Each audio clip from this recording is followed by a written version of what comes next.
Hi friend, আজকে দেখাবো lube oil pump কীভাবে সার্কুলেশন চালু করে। মানে হচ্ছে এটা হচ্ছে জিটির যে মেন অয়েল পাম্প আছে, এমওটি মেন অয়েল ট্যাঙ্ক, তার সঙ্গে হচ্ছে ওই ট্যাঙ্ক থেকে অয়েলটা খিঁচে আবার মানে টেনে নিয়ে এসে আবার পরিষ্কার করে আবার ড্রামে ট্যাঙ্কেতে ভরছে। তো এই পাম্পটা লাগানো হয়েছে। এই পাম্পটা হচ্ছে 2 HP পাম্প। এটা gear pump, reciprocating gear pump. আর এটা হচ্ছে স্টোনার, এই যে সাদা কালারের, এটা হচ্ছে সেকশন লাইনে স্টোনারটা লাগানো আছে। আর এটা হচ্ছে হাইড্রোলিক ফিল্টার, মানে এটা হচ্ছে লুব অয়েল ফিল্টার। এই ফিল্টারটা দিয়ে সার্কুলেটটা হচ্ছে, মানে তেলটাকে ছেঁকে আবার ট্যাঙ্কে পাঠাচ্ছে, মানে ট্যাঙ্ক থেকে টানছে আবার টেনে নিয়ে এসে ছেঁকে আবার ট্যাঙ্কে পাঠাচ্ছে। তো এই যে এটা হচ্ছে পাম্পটা, এটা সেকশন লাইনটা, এই যে দেখছো এটা সেকশন লাইনটা, এটা হচ্ছে সেকশন লাইন। এটা যেয়ে ফিল্টারের ভেতরে ঢুকছে, এই যে এদিকে ঢুকে এই ফিল্টারের ভেতর দিয়ে ঢুকে এসে তারপরে হচ্ছে এই যে এই সাইড দিয়ে ডিসচার্জ লাইনটা আছে, এটা হচ্ছে ফিল্টারটা। এর ভেতরে একটা ফিল্টার আছে, 1 মিটারের ফিল্টার, ঠিক আছে। আর এই যে প্রেসার দেখো 1.4 প্রেসার আছে, 1.4 kg প্রেসার। এটা ডিসচার্জ লাইনটা, এটা হচ্ছে ডিসচার্জ লাইনটা। এই যে লাল লাইনটা হচ্ছে ডিসচার্জ লাইন আর কালোটা হচ্ছে সেকশন লাইন। তো এই সার্কুলেশনটা চালু করার কারণ হচ্ছে লুব অয়েলের ডিপি বেড়ে যাচ্ছে, মানে হচ্ছে ওর হট হচ্ছে আরও, মানে গরম হচ্ছে, আর ওর ডিপি হাই হচ্ছে, তার জন্য ট্রিপ হয়ে যাচ্ছে। সেই জন্য আর কি এই অয়েলটা মোটা হয়ে গেছে। এই অয়েলটা টেনে নিয়ে এসে ফিল্টার দিয়ে আবার ফিল্টার করলে আবার পাতলা হয়ে যাবে, আবার চলবে 6-7 মাস 8 মাস। তো তার জন্যে এটা করা।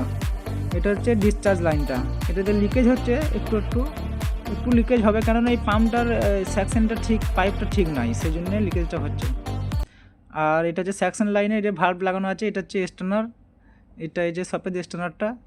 আর এটা হচ্ছে সুইচ বোর্ড, এটা হচ্ছে এটা চালু অফ অন করার জন্য সুইচ বোর্ড লাগিয়েছে। এটা হচ্ছে একটা পাম্প, এই পাম্পটা আমরা নিজেরাই সেট আপ করেছি, সেট আপ করে বানিয়েছি।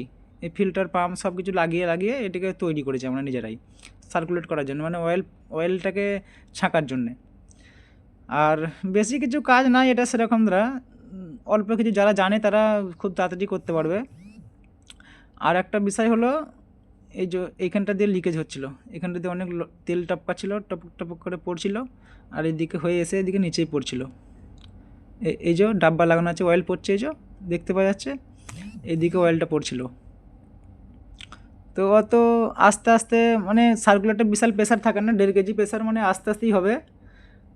আর এই সেকশন ডিসচার্জ লাইনটার যে আমাদের পাইপটা লাগানো আছে, পাইপটা হচ্ছে অনেক হার্ড, সেই জন্যে ক্ল্যাম্পিং যখন করছি না, ওটা সোজাসুজি বসছে না। আর না বসার কারণে ওইদিকে অয়েল লিকেজ হচ্ছে। আর এমনি অয়েল কম আছে, 50% আছে। তো 50% অয়েল তাহলে তো হবে না, সেই জন্য একটু কম কম আছে বলে, আর অয়েলটা যাতে আর নষ্ট না হয়, সেই জন্যে ওই লিকেজটা অ্যাটেন্ড করতে হবে। লিকেজটা অ্যাটেন্ড করলে তবেই তোমার ঠিকঠাক চলবে, আর অয়েল খারাপ হবে না। এই যেমন ধরো নিচেতে সেকশন লাইন, ডিসচার্জ লাইন লাগানো আছে, ওই দুদিকেই ক্লাম থেকে অয়েল পড়ছে। আর কিছু করার নাই, কী করবে, এটা হচ্ছে ওই লুব অয়েল ফিল্টারটা, ঠিক আছে। এই ফিল্টারটা মানে ফিল্টারের ভিতরটা, এটা দিয়ে যেটা আমরা পরিষ্কার করছিলাম সেদিনকে, এটা হচ্ছে সেটা লুব অয়েল ফিল্টারটা। আর এর ভিতরে অনেক কাচরা ছিল। এটা ডিজেল ফিল্টার, সাধারণত এটা ডিজেল ফিল্টার, তার পাশে আমরা কাজ করছিলাম, তো এটাও দেখিয়ে দিলাম একটু। এটা হচ্ছে 7টা ডিজেল ফিল্টার, 7টা লাগে, 7টা 7টা 14টা, একটা বন্ধ হলে অন্যটা চলে, একটা বন্ধ হলে এটা চলে, সেরকম করে লাগানো আছে।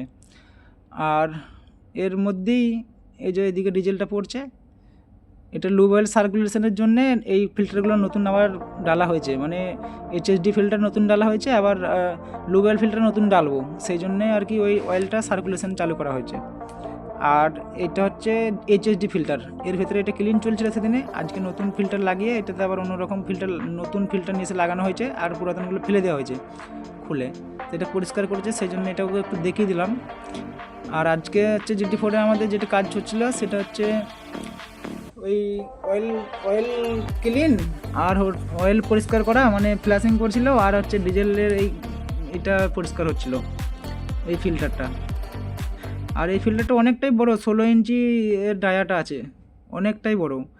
আর এটার 8 কেজি 9 কেজি প্রেসার থাকে এই ডিজেলটা। এটা হচ্ছে চেঞ্জিং ভাল্ব, এগুলো হচ্ছে রিটার্ন লাইন, ইনলেট আউটলেট সব এখানেই লাগানো আছে।